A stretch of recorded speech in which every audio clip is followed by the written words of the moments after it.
Hello friends, मैं हूं पूनम और पूनम्स किचन में आपका बहुत बहुत स्वागत है। परफेक्ट साबूदाना वड़ा वह होता है जो कि हो बाहर से क्रिस्प लेकिन अंदर से हो बहुत ही सॉफ्ट, मॉइस्ट, जूसी। अब ये वड़ा कैसे है, इसके पहले तो बाहर से चेक कर लेते हैं। सुनिए ज़रा, है ना बढ़िया से क्रिस्प वड़े।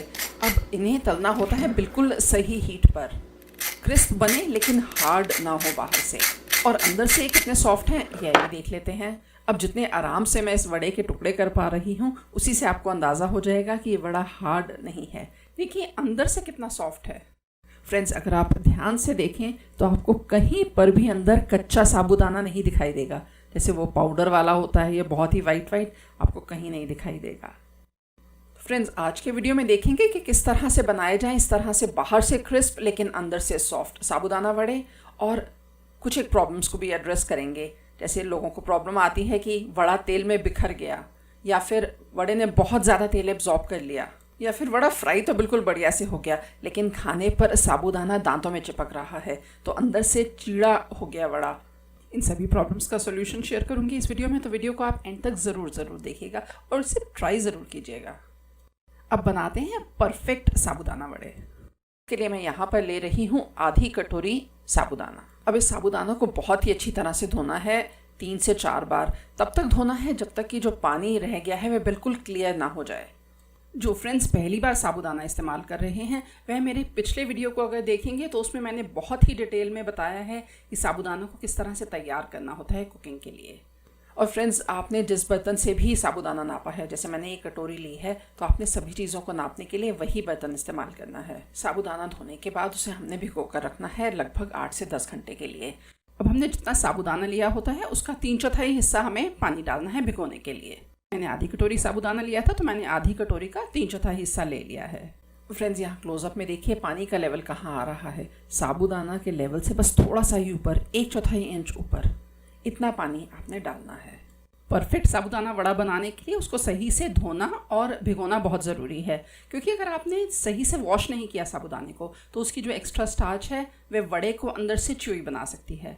और अगर साबूदाना को ठीक से सोक नहीं किया तो सही हीट पर फ्राई करने के बावजूद भी वड़ा अंदर से सॉफ्ट नहीं होगा। मैंने यहाँ आधा कप साबूदाने को ऑलरेडी भिगो कर रखा हुआ है, ओवरनाइट सोक किया था, और अब देखिए इसका एक एक दाना अलग है। अब ये ठीक से रेडी हुआ है या नहीं ये देखने के लिए आप किसी दाने को अपनी थंब और फर्स्ट फिंगर के बीच में ऐसे प्रेस करें तो ये देखिए बिल्कुल पेस्ट बन रहा है। साबूदाना बिल्कुल सही तरह से रेडी हो गया है। इसे अब मैं छन्नी में डाल देती हूँ ताकि एक्स्ट्रा पानी ज़रा सा भी कुछ हुआ तो वह निकल जाएगा। तो 10-15 मिनट के लिए इसको साइड पर रख देते हैं, तब तक बाकी तैयारी कर लेंगे। जिस कटोरी से मैंने साबूदाना नापा था उसी से मैंने मूँगफली ली है, 1/3 कटोरी कच्ची मूँगफली ली। उसे लो टू मीडियम हीट पर मैंने लगभग 2 से 3 मिनट लगे हैं उसे रोस्ट करने में। इस रोस्टेड मूँगफली का मैंने छिलका उतार कर इसे ग्राइंड कर लिया है, कोर्स ग्राइंड किया है। थोड़ा सा खड़ा खड़ा दाना रहेगा, दरदरा, तो इससे बहुत बढ़िया सी बाइट आती है वड़े के अंदर। आप चाहें तो आप मूंगफली को छिलके समेत भी ग्राइंड कर सकते हैं। और यहाँ देखिए बोल में बिल्कुल भी एक बूंद भी पानी नहीं आया है, क्योंकि मैंने बहुत सही तरीके से साबूदाना को सोक किया था। साथ में मैं इसमें मिला दूँगी ये मूँगफली का पाउडर। इस पाउडर से हमारे वड़े का टेक्स्चर तो बढ़िया आएगा ही, साथ में ये साबूदाने की नमी को भी एब्जॉर्ब कर लेता है। इस मिक्स को बाइंड करने के लिए इसमें मैं डालूंगी उबले हुए आलू। 2 आलू लिए हैं और ठंडे हो चुके हैं ये उबलने के बाद, और इन्हें करती हूँ कद्दूकस करने से आलू के लम्प्स नहीं रहेंगे। वड़ों के लिए जो आलू लें वह ओवर बॉयल ना करें, उसमें एक्स्ट्रा पानी नहीं होना चाहिए। बेशक थोड़े से अंडर बॉयल्ड हों, 95% बॉयल हो जाए तो भी चलेगा, क्योंकि बाद में ये तलने पर कुक होने वाले हैं। अगर आप आलू को बॉयल करने के बाद थोड़ी देर फ्रिज में रख देते हैं 15-20 मिनट के लिए, तो भी उसमें से एक्स्ट्रा मॉइस्चर निकल जाता है। वड़ों के लिए वह बहुत बढ़िया है। यहाँ दोनों ही आलू हो गए हैं कद्दूकस। अब वड़े में आलू की क्वांटिटी बहुत इंपॉर्टेंट है।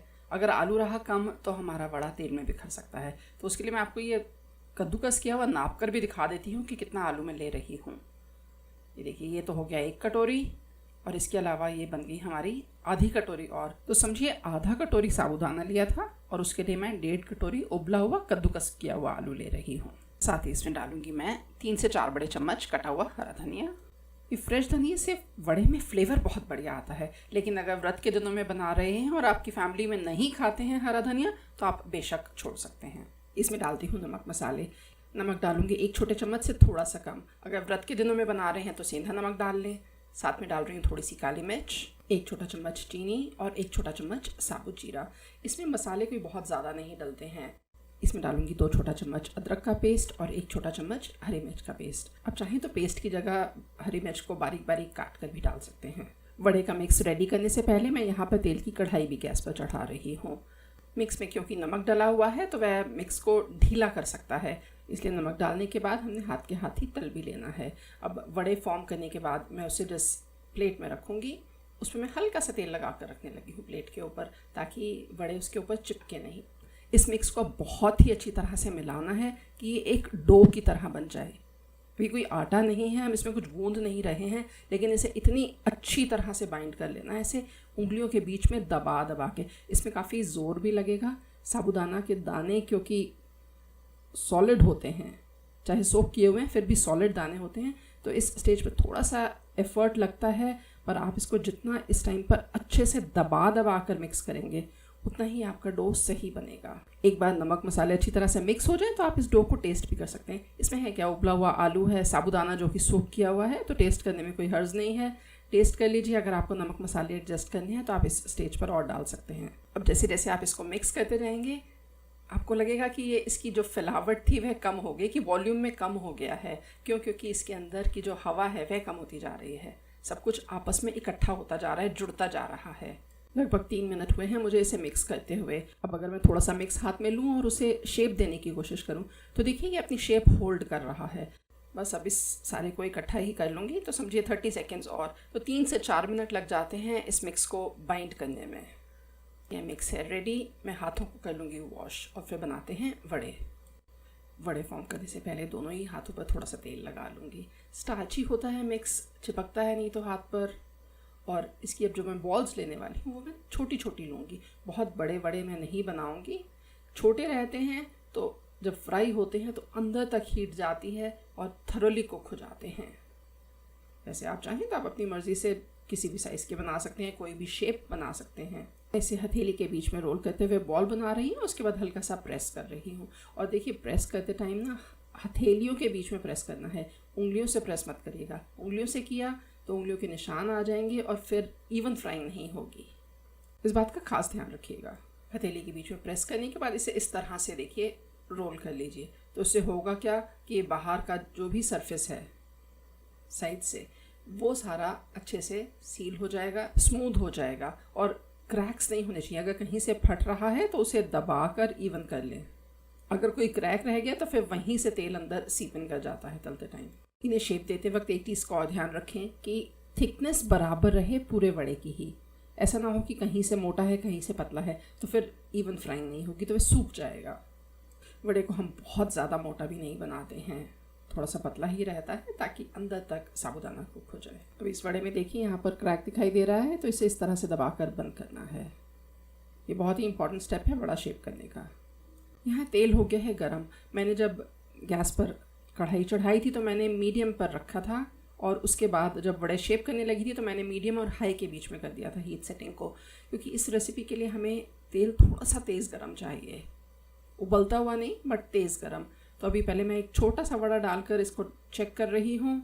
अब देखिए तेल में डालते ही ऊपर आ गया है, सरफेस पे आ गया है, और बुलबुले जो उठ रहे हैं काफ़ी तेज़ हैं, अच्छे से सिजल कर रहा है, लेकिन इतना भी तेज़ नहीं है कि वो वड़े को जला दे। तो हमारा ये टेम्परेचर बिल्कुल सही है। छोटे से वड़े को पूरा ही कम्प्लीटली फ्राई करने वाली हूँ। अगर आप पहली बार वड़ा बना रहे हैं तो इस तरह से सैम्पल ज़रूर तल कर देखें। अगर आपका ये तेल में नहीं बिखर रहा है तो मीन्स आपने अपना डो जो तैयार किया है वह बिल्कुल सही तैयार किया है। अगर आपके साथ ऐसा हो कि ये वड़ा तेल में बिखर रहा है तो मीन्स आपको अपने डो में थोड़ा सा और आलू डालने की ज़रूरत है, क्योंकि बाइंडिंग प्रॉपर नहीं हुई है।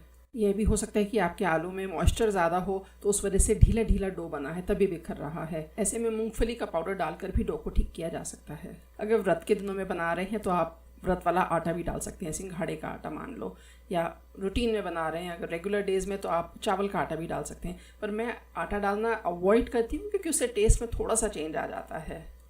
मेरी कोशिश यही रहती है कि पहले ही डो को ही सही बना लिया जाए, ठीक से आलू लिया जाए, ठीक से साबूदाना सोक किया जाए। अब ये छुटकू सा वड़ा है तैयार। कलर इसका देखिए कितना बढ़िया सा गोल्डन कलर आया है। अब इसको तलते टाइम मैंने हीट की सेटिंग्स एडजस्ट करी थी बीच में, तलते टाइम ही। तो अभी मैं हीट को करने लगी हूँ हाई पर, ताकि तेल दोबारा से गर्म हो जाए। अब एक बार तेल गर्म हो जाएगा तो हमने अपने वड़े इसमें डाल देने हैं, लेकिन डालने से पहले क्रैक के लिए ज़रूर इंस्पेक्ट करना है।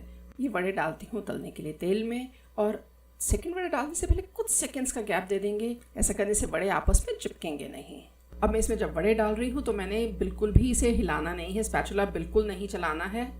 अभी मैंने तेल को हाई पर गर्म किया हुआ है, लेकिन वड़े डालने के बाद मैं हीट को कर दूंगी मीडियम और हाई के बीच में। अभी इस टाइम पर हमें हीट चाहिए थोड़ी सी तेज़ गरम, तो हम बहुत सारे वड़े नहीं डालेंगे, थोड़े ही डालेंगे ताकि सब सारे वड़ों को अच्छी हीट मिल जाए और ऊपर का जो उनका सरफेस है वह सेट हो जाए। एक बार सरफेस सेट हो गया फिर हम इसको पलट सकते हैं। इस टाइम पर ख़ास ध्यान रखना है कि गलती से भी ठंडे तेल में या कम गर्म तेल में वड़े नहीं डालने हैं।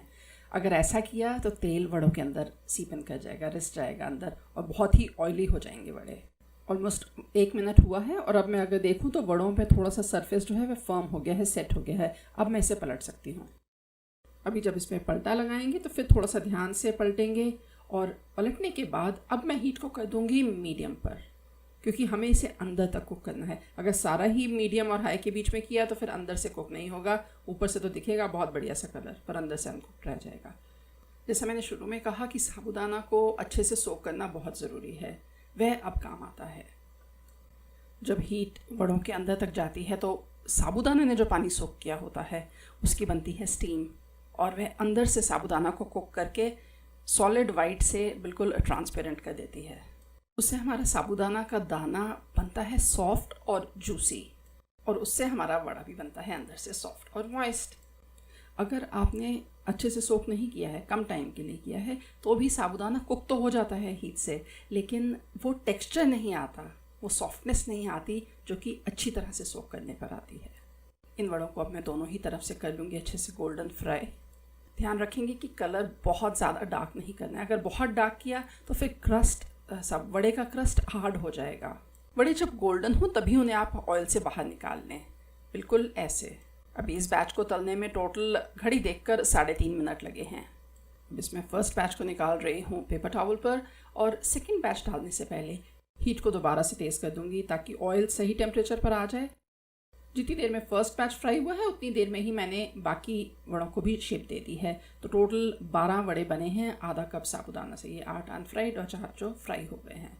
इन्हें भी मैं बिल्कुल फर्स्ट बैच की तरह ही फ्राई कर लूँगी। बस टेम्परेचर का, ऑयल के टेम्परेचर का ध्यान रखना है, वो हर बैच के बाद ही सेट करना है। यहाँ सारे ही वड़ों को मैंने फ्राई कर लिया है और आपको मैं वड़ा तोड़ कर दिखा रही हूँ। और देखिए अंदर से सॉफ्ट कितना है और कितनी बढ़िया तरीके से अंदर से कुक्ड है। कहीं पर भी आपको कच्चा साबूदाना नहीं दिखाई देगा, कहीं पे वाइट पाउडर बिल्कुल भी नहीं, और ना ही कहीं अंदर आपको तेल दिखाई देगा। ये वड़ा बना है अंदर से बहुत ही सॉफ्ट और जूसी, और सरफेस से तो बना है बहुत ही क्रिस्प। ये देखिए, ज़रा सुनिए इसकी आवाज़। बस फ्रेंड्स, ऐसा ही होता है परफेक्ट साबूदाने का वड़ा। इन सभी टिप्स को फॉलो करके आप भी अपने घर में परफेक्ट वड़ा बना सकते हैं। फ्रेंड्स, ये वीडियो देखने के लिए आपका बहुत बहुत शुक्रिया। अगर आपको ये वीडियो पसंद आया है तो याद से करें लाइक, कमेंट, शेयर और सब्सक्राइब करते टाइम बेल आइकॉन याद से क्लिक कीजिएगा ताकि फ्यूचर नोटिफिकेशंस सबसे पहले आपको मिलें। आपसे जल्द ही मुलाकात होगी एक नए वीडियो के साथ। तब तक के लिए बाय।